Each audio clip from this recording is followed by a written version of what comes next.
Assalamualaikum warahmatullahi wabarakatuh. Okey, pada hari ini kita akan sambung subtopik yang berikutnya iaitu syara' man qablana di dalam tajuk al-adillah al-mukhtalif fiha. Okey, syara' man qablana. Dalam tajuk ini kita akan perhatikan kepada 4 isi penting iaitu ta'rif, yang kedua anwa', ketiga al-hujjiyah dan yang keempat ad-dalil. Okey, kita akan tengok dulu yang pertama iaitu ta'rif. Ta'rif syara' man qablana. Al-ahkam allati syara'aha Allah liman sabaqana minal umam wa anzalaha ala anbiya'ihi wa rusulihi litablighiha litilkal umam. Okey, maksudnya hukum hakam yang telah disyariatkan oleh Allah liman sabaqana. Liman sabaqana bagi umat-umat terdahulu. Liman sabaqana minal umam, daripada umat-umat yang terdahulu. Wa anzalaha ala anbiya'ihi, dan Allah telah menurunkan hukum syarak tu kepada siapa? Kepada ala anbiya'ihi, kepada para nabinya dan rasulnya, wa rusulihi litablighiha litilkal umam, untuk disampaikan kepada umat-umat tersebut. Maksudnya hukum hakam yang Allah syariatkan kepada umat yang terdahulu, yang mana hukum syarak tu Allah telah turunkan kepada para nabi dan para rasul untuk disampaikan kepada umat-umat tersebut. Okey, faham tak? Hukum syarak umat-umat terdahulu sebelum Nabi Muhammad sallallahu alaihi wasallam pun ada hukum syarak yang perlu dilaksanakan. Jadi itulah yang dimaksudkan dengan syara' man qablana. Okey, kita akan tengok pula anwa', jenis-jenis syara' man qablana. Yang pertama, maqam ad-dalil ala annahu mafrud alaina. Dalil itu datang dengan membawa makna ia diwajibkan juga ke atas umat Nabi Muhammad sallallahu alaihi wasallam.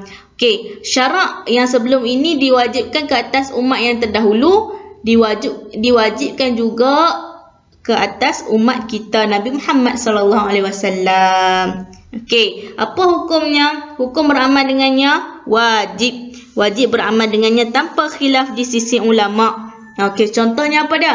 Fardiyatus siyam, kefarduan berpuasa. Jadi fardu puasa pada bulan Ramadan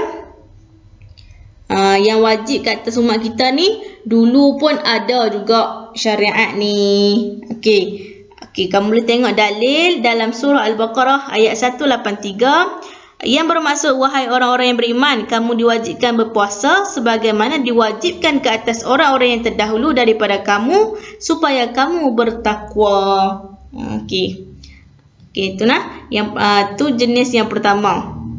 Yang mana syariat sebelum umat Nabi Muhammad wajib juga mafrud, difardukan juga kepada umat Nabi Muhammad. Okey, yang kedua, maqam ad-dalil ala annahu mansukh fi haqqina. Dalil itu datang dengan membawa makna ia dimansuhkan. Okey, yang ni telah dimansuhkan. Umat yang terdahulu melaksanakannya, tetapi umat kita telah dimansuhkan, tidak lagi melaksanakan syariat ini.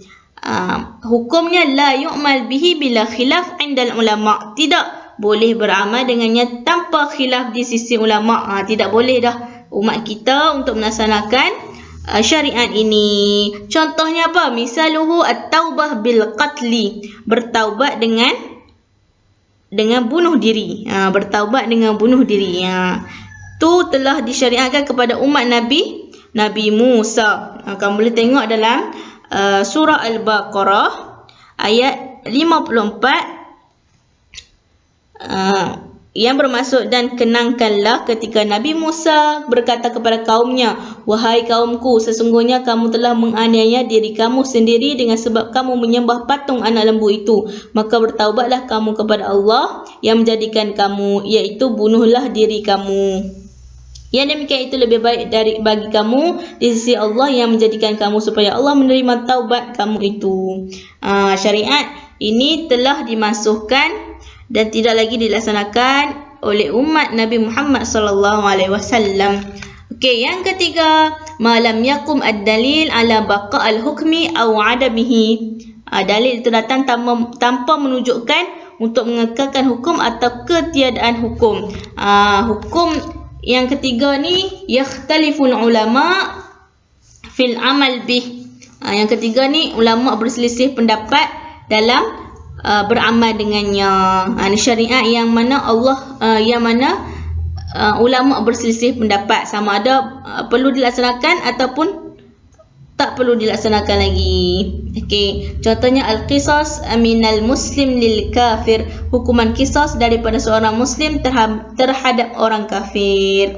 Okey, itu yang ketiga. Okey, siapakah yang berhujah dengan syarak man qablana? Al-hujjiyah, iaitu jumhur al-Hanafiyah wal Malikiyah wa ba'du Syafi'iyah wa Imam Ahmad. Okey, yang pertama al-Hanafiyah, yang kedua al-Malikiyah wa ba'du Syafi'iyah wa Imam Ahmad. Yang ni telah menjadikan syarak man qablana sebagai sumber hukum. Okey, dalil syarak man qablana.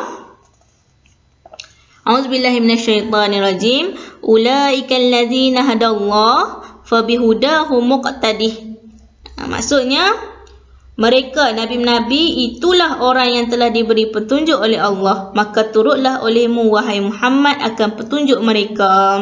Ulaika tu merujuk kepada nabi-nabi yang sebelum daripada Nabi Muhammad sallallahu alaihi wasallam, yang mana Allah telah memberi mereka petunjuk. Maka turutlah olehmu wahai Muhammad akan petunjuk mereka. Allah kata apa? Wahai Muhammad, ikutlah petunjuk mereka ni. Okey, disebabkan itulah syarak man qablana ini dijadikan sebagai sumber hukum. Okey, surah Al-An'am ayat 90. Okey, itu saja yang kita pelajari hari ini. Wassalam.